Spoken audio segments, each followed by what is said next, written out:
सीमा राठौर को यहाँ पर बुलाना चाहूंगा और साथ ही हमारे शिक्षक साथी मंच पर आ जाएं।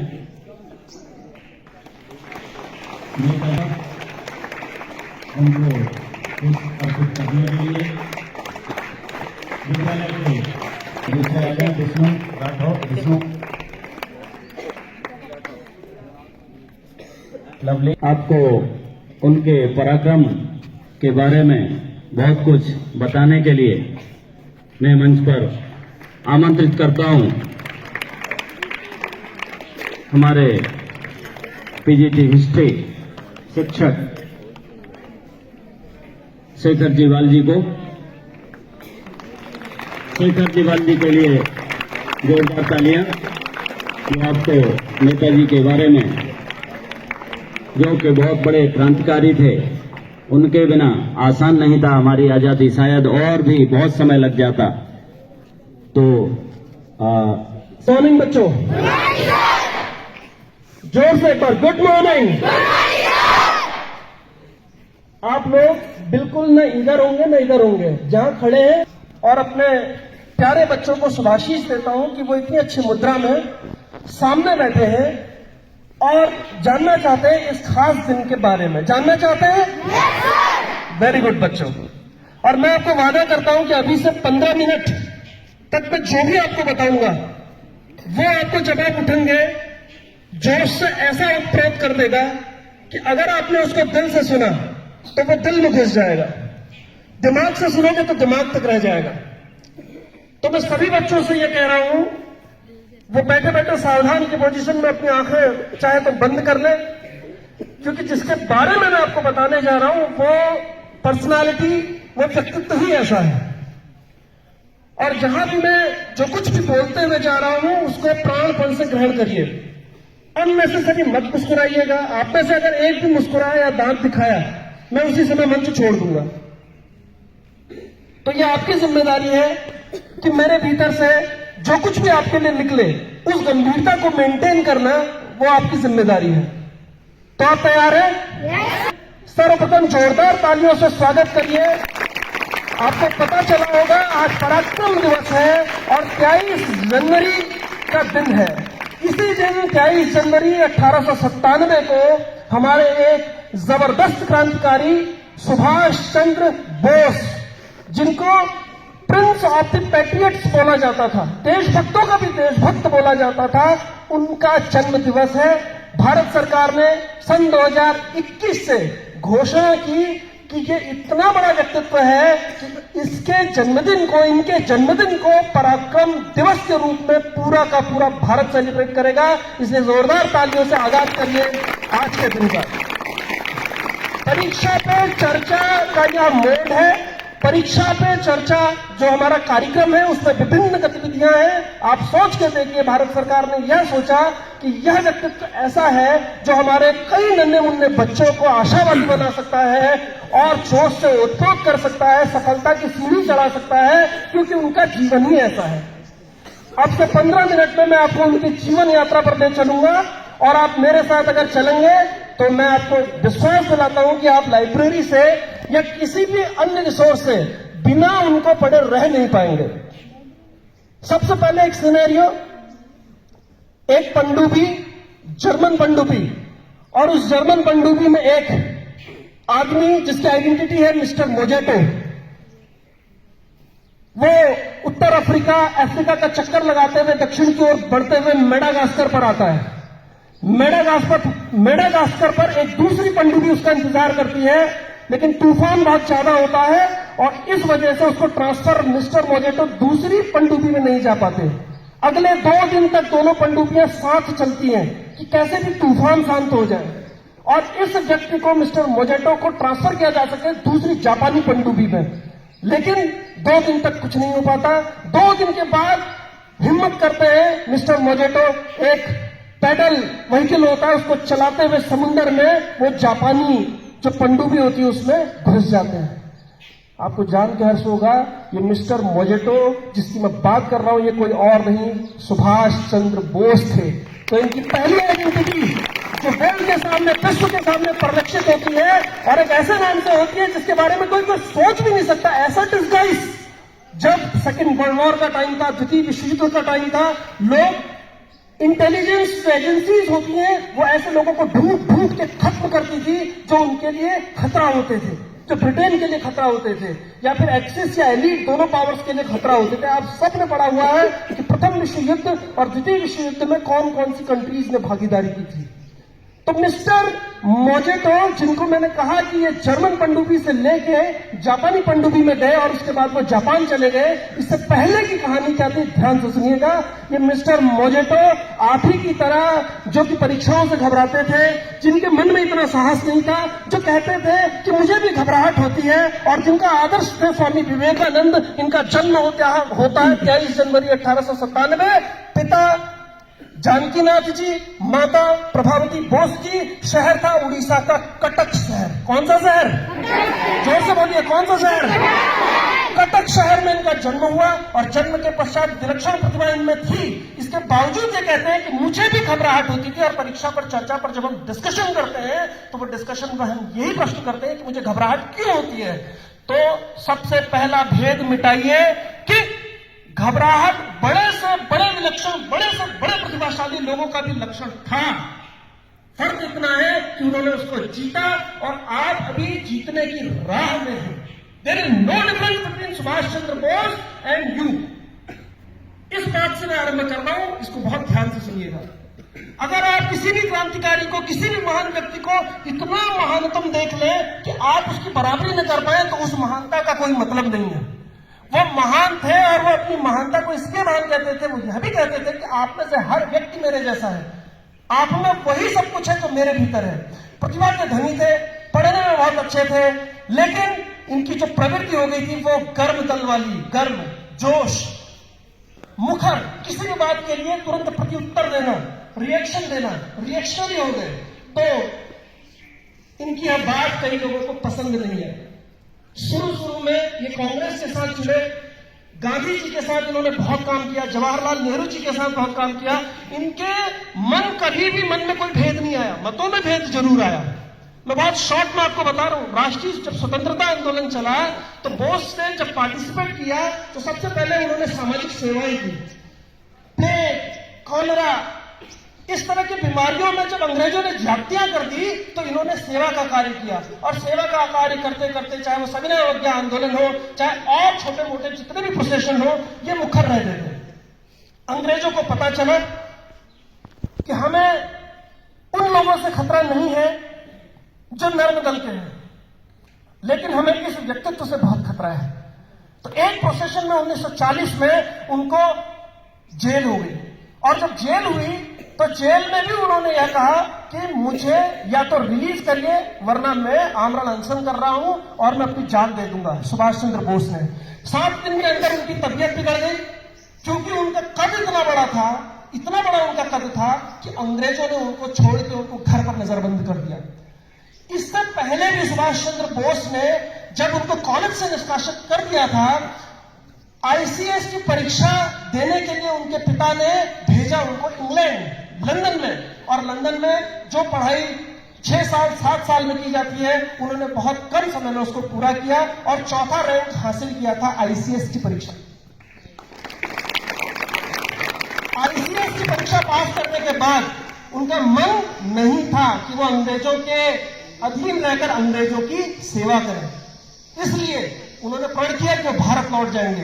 अपने पिता के खिलाफ, अपने परिवार के खिलाफ भारत आए और पहली बार उन्होंने हुजूम देखा, ऐसा हुजूम जो उनके स्वागत के लिए खड़ा था, क्योंकि हुजूम को क्या लगता था कि ये कैसा व्यक्तित्व है कि ये सारे ऐसे आराम छोड़ के और ये समाज के लिए और ये देश के लिए बातें करता है, कि कैसा व्यक्तित्व है उसको देखने के लिए।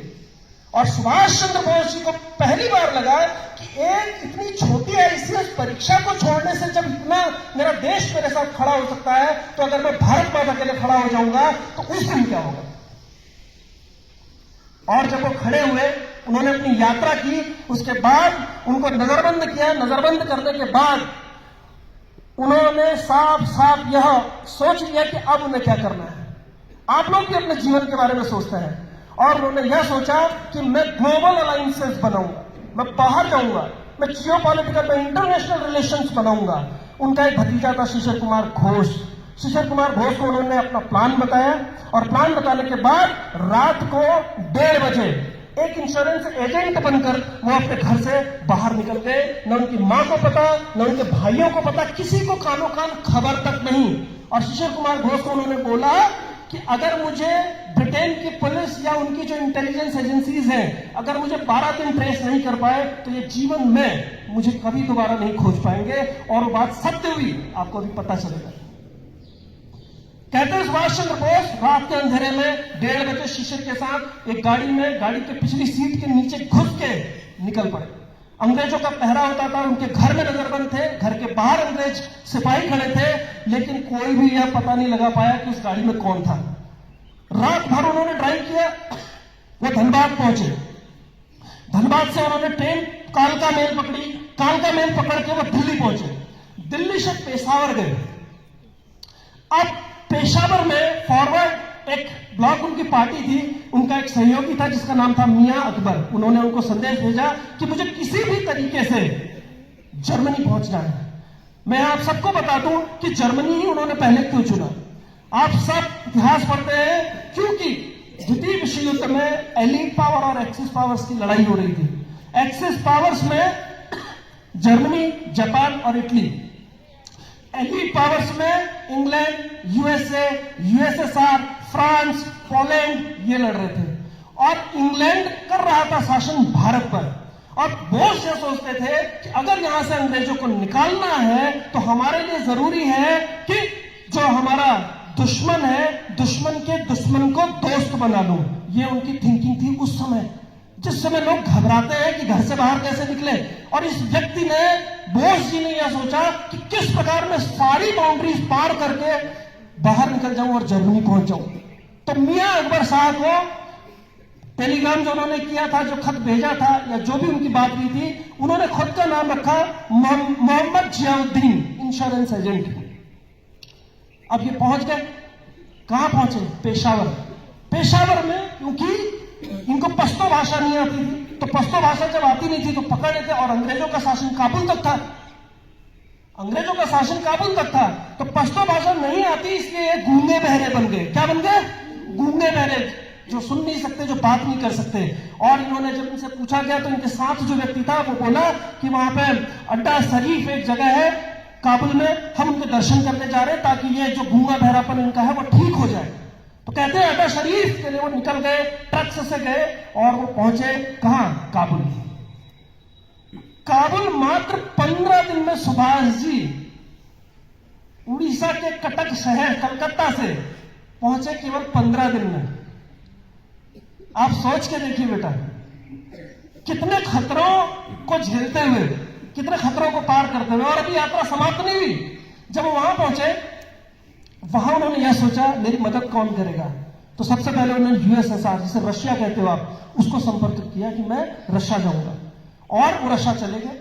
रशिया में उनको कोई खास सहयोग नहीं मिला, क्योंकि रशियन लोगों ने यह सोचा कि ये ब्रिटिश इंटेलिजेंस का कोई आदमी हो सकता है। They did not support him. तो उनको फिर किसी ने सजेशन दिया कि आप अपनी आइडेंटिटी बदल दीजिए और अब आप जाइए जर्मनी। तो जब जर्मनी के लिए उन्होंने प्लान बनाया तो उन्होंने जो अब आइडेंटिटी, उनका पासपोर्ट तैयार हुआ, पहले वो क्या बन गए थे? मोहम्मद जियाउद्दीन। अब वो बने ऑरलैंडो मोजेटो। क्या बने? ऑरलैंडो मोजेटो।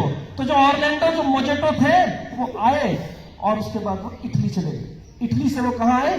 जर्मनी। अब जर्मनी में बड़ी खास बात थी, क्योंकि जर्मनी का जो शासक था वो था हिटलर। नाम सुना? सब पढ़ते हैं हिटलर को 9th क्लास में। तो हिटलर में, हिटलर की किताब का नाम है मीन कैंप। क्या नाम है?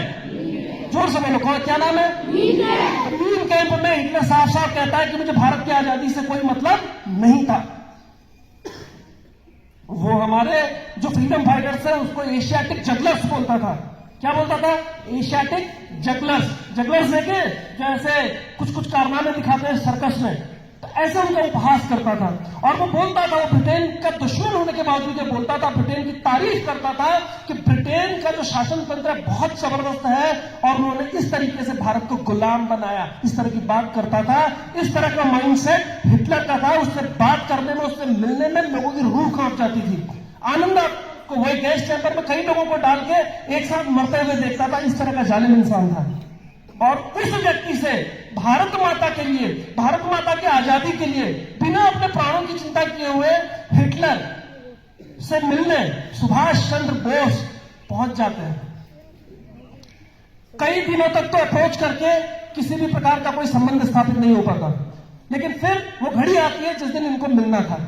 और जब ये मिले, ड्राइंग रूम में जब बैठे थे, तो वो बड़ा विलक्षण एक एग्जाम्पल आता है हिस्ट्री में, क्योंकि हिटलर को जब वो बैठे थे तो उससे मिलने के लिए जब आए, हिटलर का अपॉइंटमेंट मिला, तो एक व्यक्ति आया, वो कहता है, हेलो आई एम हिटलर। क्या बोला वो? Hello I M Hitler. तो सुभाष चंद्र बोस जी खड़े हुए और उन्होंने बोला, hello I am Subhash Chandra Bose, I am from India, but I have to meet mister Hitler.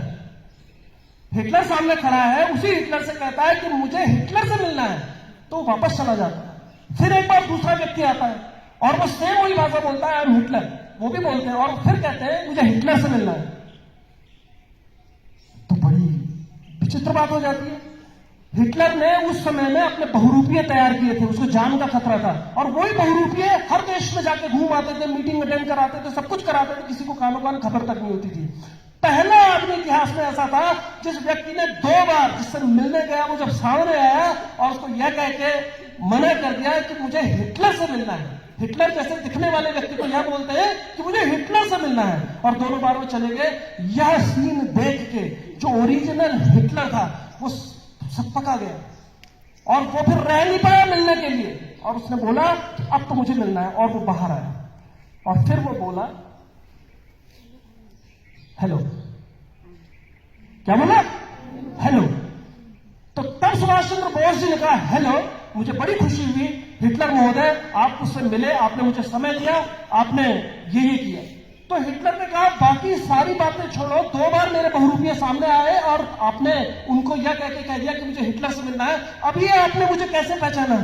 तो सुभाष चंद्र बोस जी की हिम्मत, उनकी प्रतिभा और उनका व्यवहार को समझने का नजरिया समझिए। उन्होंने उनको वापस बोला कि हिटलर महोदय, आपसे पहले जो 2 बहुरूपीय आए थे उनमें दास्ता का बोध मुझे दिखता था, मुझे लगता था कि ये भी किसी के गुलाम है, ये भी किसी के गुलाम है, और एक पराधीन देश का आदमी आपसे मदद मांगने आया है, तो जो मुझे मदद देगा वो कभी भी हाथ को आगे बढ़ा के ये नहीं कहेगा आई एम हिटलर। वो तो मुझे कहना चाहिए था। तो मैंने इनके बॉडी गेस्चर देख के, इनकी आंखों में देख के और अपनी आत्मा की ताकत से इनको पहचाना कि ये हिटलर नहीं हो सकते। इस बात से हिटलर इतना प्रभावित हुआ कि जो हिटलर हमारे फ्रीडम फाइटर्स को एशियाटिक जगलर्स कहता था, उसने कहा तू मेरा दोस्त है, मैं तुझे वो हर मदद दूंगा जो तू चाहता है। तो बेटा, आप उस देश के नागरिक हो, आप उस देश के नागरिक हो कि परीक्षा पर चर्चा की आपको जरूरत नहीं है।